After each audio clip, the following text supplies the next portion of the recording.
Hello दोस्तों। इससे पहले वाले वीडियो में हमने विटामिन ए और विटामिन सी के बारे में पूरा किया था यहाँ पे। अब आज की वीडियो में हम पूरे विटामिन को लेने वाले हैं। तो हम स्टार्ट करते हैं विटामिन डी से। विटामिन डी कैल्सीफोरस, ठीक है, इसको हम क्या कहते हैं, कैल्सीफोरल, ठीक है। आप उसको ठीक कर लीजिएगा। ये वसा घुलनशील होता है, ठीक है, जैसे कि मैं आपको ट्रिक में बताया था कि हमें ट्रिक वसा घुलनशील कौन से होते हैं, कीड़ा, ठीक है। तो डी उसी में आता है। तो ये होता है वसा घुलनशील। हड्डियों को मजबूत बनाने में ये बहुत सहायक होता है, ठीक है। विटामिन डी जो होता है वो हड्डियों को क्या करता है, मजबूत बनाता है, ठीक है। और इसके स्रोत क्या है, ठीक है। तो इसके स्रोत है यूवी रे, जो पराबैंगनी किरणें होती है, जो हमें सूरज से मिलती है, ठीक है।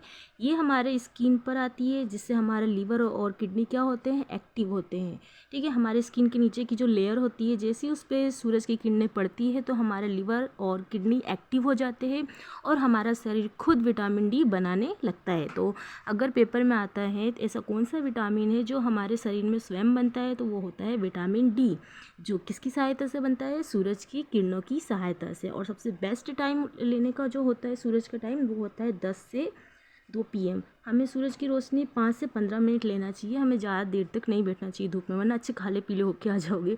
बेसिकली हमें 5 से 10 मिनट बैठना चाहिए धूप में। अब यहाँ पे आप देखिए कि विटामिन डी के जो स्रोत होते हैं, ठीक है, वो कौन कौन से होते हैं। तो इसके अगर स्रोत की बात करें तो हमने यहाँ पे पहला पढ़ा है सन इज़ मोस्ट इम्पोर्टेंट, एंड दही, ठीक है, ओट्स, अंडा, ओमेगा मछली जो होती है, मछली भी बहुत अच्छा स्रोत है, पर उसमें जो मछली ओमेगा होती थी उसका ऑयल बहुत अच्छा होता है। और मशरूम, तो ये उसके स्रोत होते हैं। बच्चों में रिटेक्स, अब रोग की अगर हम बात करें तो बच्चों में क्या होता है, तो बच्चों में रिटेक्स होता है, जिसे हम सूखा रोग कहते हैं। खोपड़ी कमज़ोर हो जाती है, ठीक है। नोक नी की समस्या आती है, जैसे आपने देखा होगा फोर्स जो होते हैं, पुलिस हो गया और मिलिट्री, इन सब में नोकनी बहुत देखा जाता है। तो ये किसकी समस्या से होता है, ये विटामिन डी की कमी से होता है। तथा बड़ों में अगर देखा जाए तो बड़ों में क्या होता है, ये तो बच्चों में होता है, ठीक है। अब बड़ों में क्या होता है, तो बड़ों में ऑस्ट्रियोपोरोसिस, जिसे हड्डियों में छिद्र होना कहते हैं, और ऑस्ट्रियोमलेशिया, जिसे रीढ़ की हड्डी कमज़ोर होना होता है। तो ये बहुत वुमेंस में ये बहुत देखा जाता है कि ऑस्ट्रियोमलेशिया, ठीक है। अब जैसा कि मैंने इम्पोर्टेंट डाला हुआ है कि सही समय धूप का लेने का क्या होता है, सुबह 10 बजे से 2 बजे के बीच, यानी 5 से 15 मिनट हमें धूप में बैठना चाहिए, ठीक है। तो ये था हमारा विटामिन डी, जो भी इम्पोर्टेंट थे उसमें मैंने वो सारे कवर कर लिए। अब हम विटामिन डी की बात करते हैं। विटामिन डी का जो नाम है यहाँ पे, ठीक है, अब आप यहाँ देखिए, विटामिन ई, जिसे हम टोकोफेरल कहते हैं, ठीक है, इसे ब्यूटी स्किन भी कहा जाता है। आपने देखा होगा कि गर्ल्स चेहरे पे जो विटामिन ई की कैप्सूल्स आती है वो लगाती हैं, ठीक है, जो बहुत अच्छा होता है स्किन के लिए। बॉयज़ भी लगाते हैं, नो डाउट। ये वसा घुलनशील होता है, ओके। एंटीऑक्सीडेंट, यानी सड़ने से बचाता है ये, ठीक है, ये सड़ने से बचाता है। रुधिर वाहिनी, रक्तचाप को फैलाता है।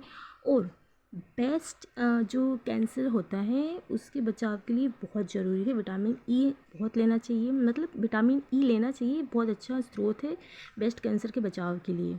गर्भपात के खतरे को कम करता है। इसके स्रोत क्या है, तेलीय बीज, ठीक है, इसके स्रोत क्या है, तेलीय बीज। एक क्वेश्चन आता है कि तेलीय बीज का जीवन काल लंबा क्यों होता है, किस विटामिन के कारण होता है, तो वो होता है विटामिन ई के कारण। इंपॉर्टेंट क्वेश्चन है, याद रखिएगा, ठीक है। विटामिन ई के कारण जो तेलीय बीज होते हैं उनका जीवन काल लंबा होता है। अब ये मछली में भी पाया जाता है, लिवर, सनफ्लावर बीज, कीवी, नट्स, जैतून ऑयल और अनार के बीज में विटामिन ई पाया जाता है, ठीक है। अब विटामिन ई की कमी से क्या क्या रोग हो सकते हैं, हम यहाँ देखें तो हृदय की समस्या, फेफड़े संबंधी समस्या, यकृत संबंधी समस्या, त्वचा संबंधी समस्या और बाझपन हो सकता है, ठीक है। अब इसको हम ब्यूटी स्किन भी कहते हैं, किसे, विटामिन ई को हम क्या कहते हैं, ब्यूटी स्किन, ठीक है। ये था हमारा विटामिन ई, ठीक है। अब हम विटामिन के की बात करते हैं। तो विटामिन के, यहाँ पे सबको पता है विटामिन के का जो रासायनिक नाम क्या था विटामिन के का, तो वो था फाइलोक्विनोन, ठीक है। विटामिन के का जो रासायनिक नाम था वो था फाइलोक्विनोन।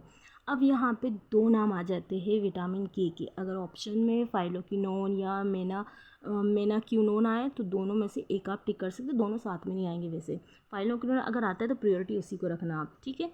ये वसा घुलनशील होता है, ये रक्त का थक्का जमने में हेल्प करता है, ठीक है।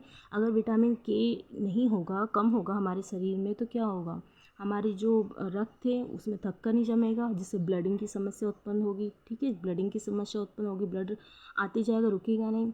ये हड्डी के ऊतक के निर्माण में भी सहायक होता है, रक्त शर्करा को नियंत्रित करता है, मासिक चक्र में रक्त स्राव को कम करता है। जैसे कि हमने देखा रक्त का थक्का बनाता है, तो ये मासिक चक्र में क्या करता है, रक्त स्राव को कम करता है।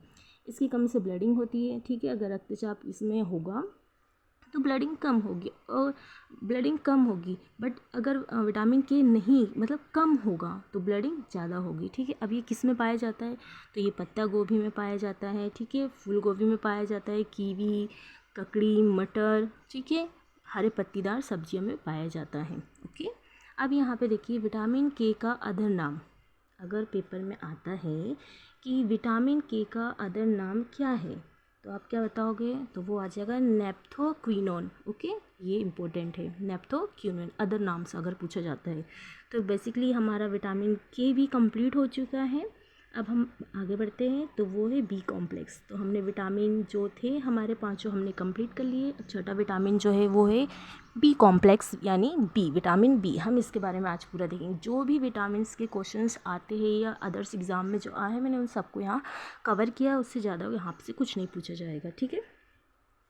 तो यहाँ पे आप देखिए बी कॉम्प्लेक्स में कौन कौन से विटामिन आते हैं। विटामिन 1 2 3, एक मिस कर दो, 4 5 6, sorry vitamin, sorry I am really sorry. So आप यहाँ पे देखिए विटामिन 1, विटामिन 2, विटामिन 3, एक को हमने मिस कर दिया, विटामिन 5, विटामिन 6, विटामिन 7 और एक मिस कर दिया, विटामिन 9। अब एक और एक कितना होता है, 2, ठीक है। एक और एक क्या होता है, 2। तो हमें कितने विटामिन मिस करने, 2 विटामिन मिस करने, तो कितने हो गए यहाँ पे, विटामिन 12।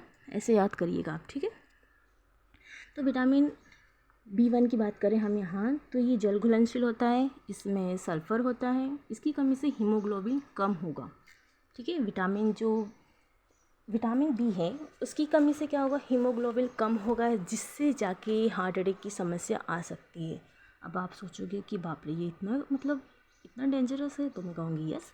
सो ये कैसे होता है, तो आप उसको ध्यान दीजिएगा कि अगर यहाँ पे विटामिन बी कम हुआ, ठीक है, विटामिन बी कम हुआ तो हीमोग्लोबिन कम होगा, जिससे आरबीसी कम होगा। आरबीसी क्या होता है, लाल रक्त कणिका, जिसे हम बोलते हैं रेड ब्लड सेल्स, वो कम हो जाएंगे। हीमोग्लोबिन कम होगा तो फिर क्या होगा, फिर हमें एनीमिया होगा, जिससे हमारी एनर्जी कम हो जाएगी, ठीक है। और हमारे मसल्स मोशन कम हो जाएंगे, जिससे हमें हार्ट मोशन कम होगा, ठीक है। और हमें किसकी समस्या उत्पन्न होने लग जाएगी, हार्ट अटैक की समस्या। इसलिए मैंने यहाँ पे लिखा है कि हीमोग्लोबिन कम होता है, तो जिससे आगे जाके जो मैंने अभी चीज़ें बताई वो होता है, और यहाँ पे क्या होता है, हार्ट अटैक की समस्या आ सकती है। अब यहाँ पे आप देखिए कि एनारेक्सिया होगा। एनारेक्सिया कैसे होगा, पाचन कम होगा, ठीक है। विटामिन B1 है, इसकी कमी से पाचन कम होगा, जिससे हमें भूख कम लगेगी, वज़न कम हो जाएगा, तो हमें क्या उत्पन्न हो जाएगा, एनारेक्सिया उत्पन्न हो जाएगा, ठीक है। मेमोरी लॉस की समस्या उत्पन्न होगी, बेसिकली इससे मेमोरी लॉस की भी आ जाएगी, इमोशनलेस भी हो जाएंगे थोड़े, ठीक है। अब विटामिन B2 की बात करें तो ये भी जल घुलनशील होता है, ठीक है, ये भी जल घुलनशील होता है, और ये गाय के दूध में पाया जाता है, ठीक है, गाय के दूध में पाया जाता है। अगर क्वेश्चन आता है कि गाय का दूध पीला किस वजह से होता है, तो वो विटामिन 2 की वजह से पीला होता है, ठीक है। तो इसकी कमी से गले में सूजन होगी, आँख आना, जीभ का काला पड़ना, छोटी आंत में इन्फेक्शन जैसी समस्या उत्पन्न हो सकती है। अब बात करें विटामिन 3 की, तो यहाँ पे आप देखिए ये जल घुलनशील हैं, दस्त, डायरिया, डिमेंटिया, ठीक है। और डिमेंटिया क्या होता है, ये मेमोरी लॉस और इमोशनलेस जो होते हैं हम उसको कहते हैं यहाँ पे। और यहाँ पे आप देखिए डर्मेटाइटिस, जिसे हम कहते हैं चर्म रोग, तो इन तीनों को आप में देखेंगे डी से स्टार्ट है, तो इसको हम D3 रोग भी कहते हैं। पेपर में आया है D3 रोग किसे कहा जाता है, ठीक है। अगर वहाँ पे ऑप्शन में ये आते तो आप बेसिक इसे लगा दीजिएगा, या ये भी लगा सकते हैं आप, ठीक है। Vitamin B3। सो अब यहाँ पे आप देखिए इसके लक्षण क्या है, गले में सूजन, जीभ में सूजन, हृदय का आकार बढ़ना, तो ये सब किसके लक्षण हैं, विटामिन बी की कमी के होने वाले लक्षण। ठीक है, अब विटामिन 5 की हम बात करें तो जल घुलनशील होता है ये भी, बालों का सफ़ेद होना, हाथ पैरों में झिनझिनाहट आना, बांझपन, पैरों में जलन, ये हार्मोन्स के उत्सर्जन को बढ़ावा देता है। ठीक है, तो ये हमारे थे विटामिन 5। अब हम आगे बढ़ते हैं तो आ जाएगा यहाँ पे विटामिन 6।